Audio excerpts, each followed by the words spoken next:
Assalamualaikum warahmatullahi wabarakatuh. Alhamdulillahil karimil mannan.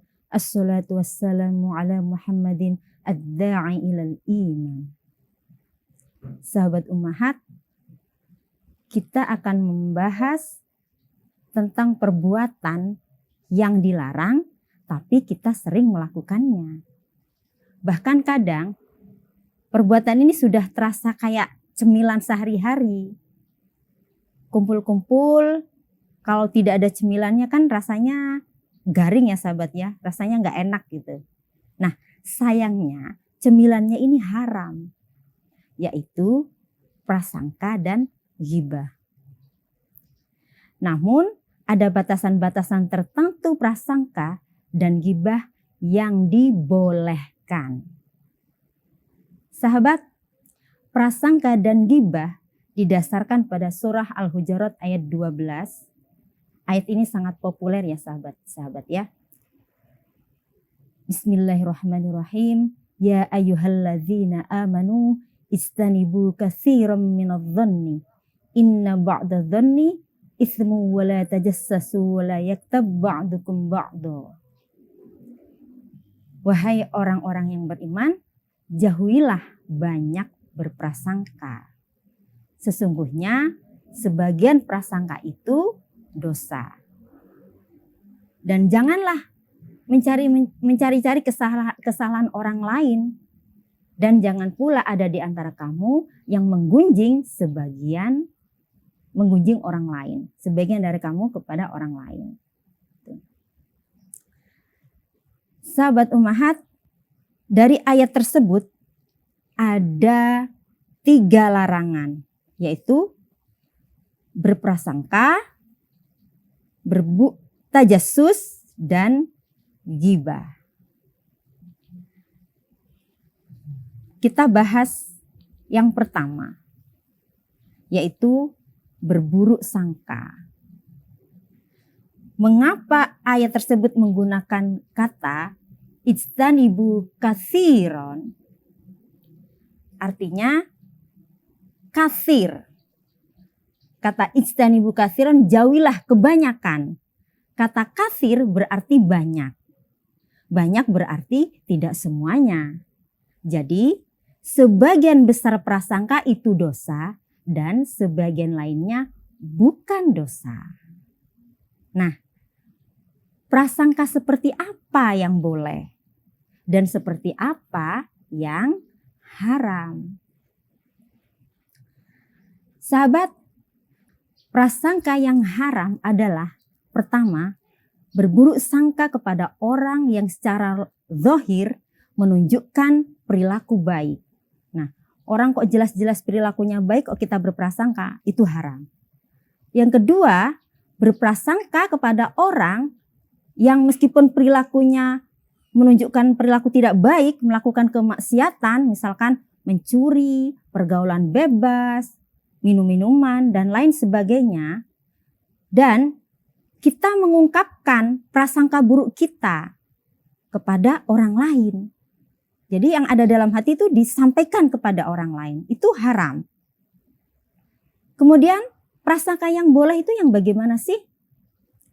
Yang boleh adalah berburuk sangka di dalam hati saja kepada orang yang secara jelas-jelas berbuat kemaksiatan, yang bertujuan agar kita bisa bersikap waspada. Jadi walaupun kita lihat ada orang lain jelas-jelas berbuat maksiat, ya kita jangan diungkapkan, disimpan aja dalam hati. Gitu ya sahabat ya. Kemudian sahabat, kalau kita merasa kok sulit ya menghindari prasangka, maka prasangka yang ada dalam hati itu ya disimpan saja. Jangan disampaikan kepada siapapun. Karena kalau diomongkan, kalau kita sampaikan kepada orang lain akan menjadi ghibah atau fitnah. Jadi dibatin aja tuh. Kedua, yang haram adalah tajassus. Kata tajassus terambil dari kata jassa, yang berarti upaya mencari tahu dengan cara tersembunyi. Ini disebutkan dalam tafsir Al-Misbah. Tajassus bisa berarti mengorek-ngorek rahasia orang lain, mencari-cari aib dan kekurangan orang lain, yang kemudian mengeksposnya, disampaikan kepada orang lain. Ini penjelasan dalam tafsir Al-Munir. Ada orang ngobrol, bicara rahasia, kita nguping. Cari-cari info aib orang lain ke tetangga misalkan, ke saudaranya, kemudian diumbar kepada orang lain. Nah, ini termasuk tajassus yang dilarang. Kenapa tajassus dilarang? Karena setiap orang berhak menyembunyikan apa yang enggan diketahui oleh orang lain. Setiap orang berhak mempunyai rahasia.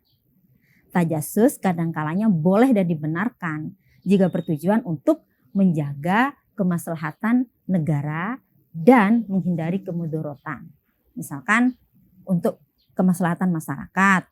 Contohnya untuk menjaga keamanan negara atau menyelamatkan aset negara dan lain-lain. Ini seperti mata-mata gitu ya sahabat ya. Tujuannya untuk menyelamatkan negara. Yang ketiga, ghibah. Nah, ini cemilan favorit tapi paling berbahaya sahabat. Ghibah terambil dari kata ghaib. Ghaib yang artinya tidak hadir. Rasulullah Shallallahu Alaihi Wasallam menjelaskan pengertian ghibah dari hadis yang diriwayatkan oleh Abu Daud At-Tirmidzi dan Ibnu Farir dari Abu Hurairah. Qila, ya Rasulullah, mal ghibah? Dzikru akhaka bima yakrahu. Qila, afara'aita in kana fi akhi ma aqul? Qala, in kana fihi ma taqul faqad iktabaitahu. Fa illa wa illam yakun fihi ma taqul faqad bahattahu. Ya Rasulullah, apakah ghibah itu? Rasulullah menjawab, kamu membicarakan saudaramu dengan sesuatu yang tidak disukainya. Kemudian ditanyakan lagi kepada beliau, bagaimana Nabi jika yang aku bicarakan itu emang fakta, emang dia orangnya kayak gitu. Nabi menjawab, jika yang kamu katakan adalah fakta yang ada pada dirinya, berarti kamu telah menggibahnya. Dan jika yang kamu katakan tidak ada pada dirinya, berarti kamu telah berbohong tentang dirinya. Sahabat, menurut Imam An-Nawawi dan Imam Al-Ghazali dalam Fathul Bari, definisi ghibah adalah membicarakan orang lain tentang semua hal yang tidak ia sukai ketika ia tidak ada baik secara eksplisit. Ketika dia tidak ada baik secara eksplisit maupun isyarat. Atau yang lainnya. Nah, topik ghibah ini bisa mencakup banyak hal. Baik menyangkut agama, moral, fisik, harta, dan anak-anaknya. Misalkan bicara istrinya, pembantunya, style pakaiannya, dan sebagainya. Itu juga termasuk ghibah.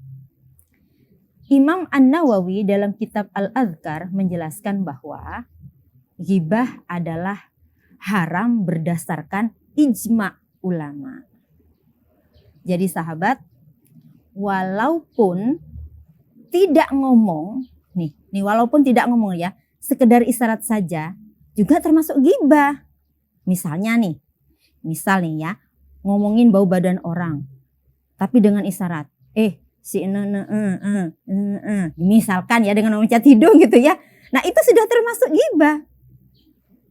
Sahabat ummahat, ulama berpendapat tidak semua ghibah dilarang. Ada ghibah yang boleh. Kita boleh menceritakan keburukan atau kekurangan atau aib orang lain karena beberapa alasan. Ghibah yang boleh yaitu pertama, ketika sedang meminta bantuan hukum kepada hakim.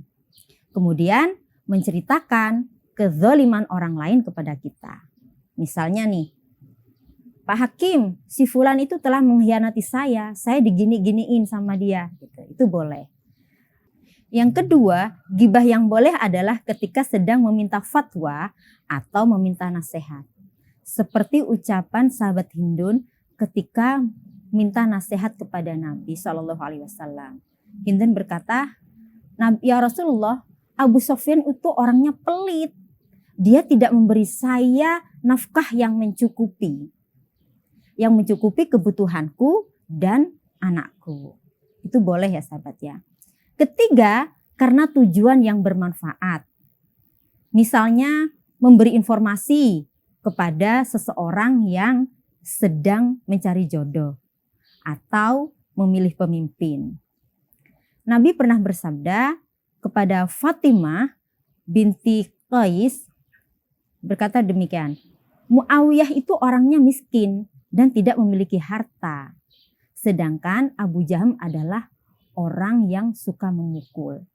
Sabda Nabi kepada Fatimah yang bertujuan agar Fatimah tidak terkecoh dan salah memilih jodohnya. Ini dijelaskan dalam tafsir Al-Qurtubi.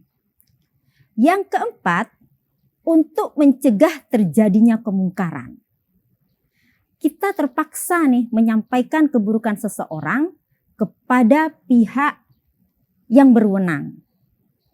Misalnya, ada warga yang suka mabuk-mabukan, suka minum-minuman, pulang larut malam. Kemudian kita melaporkan kepada Pak RT. Pak RT, saya melihat si A itu sering pulang malam, Pak. Dan kelihatannya seperti orang yang mabuk. Tolong ditangani ya, Pak. Nah, itu boleh, sahabat. Kemudian yang kelima, memperkenalkan seseorang yang tidak dapat dikenali kecuali dengan menyebutkan aib atau kekurangannya. Contohnya, yang mana sih orangnya yang nemuin dompet kamu itu? Itu loh, yang rambutnya keriting.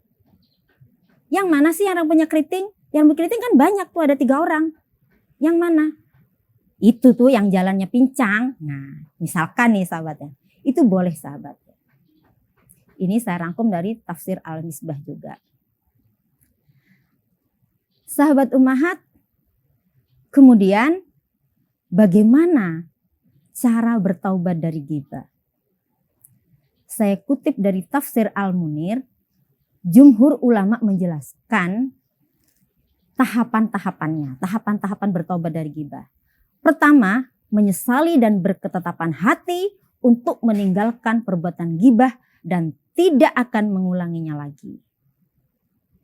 Ini tekadnya harus sekuat tenaga ya sahabat ya. Masalahnya nih, kadang kita sudah bertekad, lawan bicara kita nih terus mengarah ke arah ghibah gitu. Gimana dong? Udah mancing-mancing terus gitu ya. Mungkin kita bisa coba ya sahabat ya, mengalihkan pembicaraan ghibah ke hal lain, topik lain. Misalkan nanyain anaknya, nanyain keluarganya gitu ya. Kalau tidak berhasil, ya cara lain misalkan, sorry ya aku mau ke kamar mandi dulu, misalkan ya sahabat ya. Kemudian cara yang kedua adalah meminta maaf kepada orang yang kita ghibah. Namun ulama lain mengatakan tidak disyaratkan untuk meminta maaf kepada orang yang digunjing atau dighibah. Sebab jika memberitahukannya, barangkali ini akan membuatnya lebih tersakiti gitu loh. Daripada jika dia tidak ketahui kalau kita menggibah. Yang ketiga, kita memuji kebaikannya orang yang kita gibahi itu. Kita ungkap sisi positifnya di hadapan orang yang pernah kita ajak gibah gitu. Jadi berusaha menghalau atau mengkanter, ya kita recovery lah, memulihkan nama baiknya gitu loh di hadapan orang-orang yang pernah kita ajak gibah. Gitu. Jadi sehingga masalahnya jadi impas. Selanjutnya istighfar dan memohon ampun kepada Allah. Semoga di akhirat kelak Allah memaafkan dosa-dosa kita. Demikian sahabat, Semoga bermanfaat. Wallahu a'lam bishawab. Wabillahi taufik wal ismah. Wassalamualaikum warahmatullahi wabarakatuh.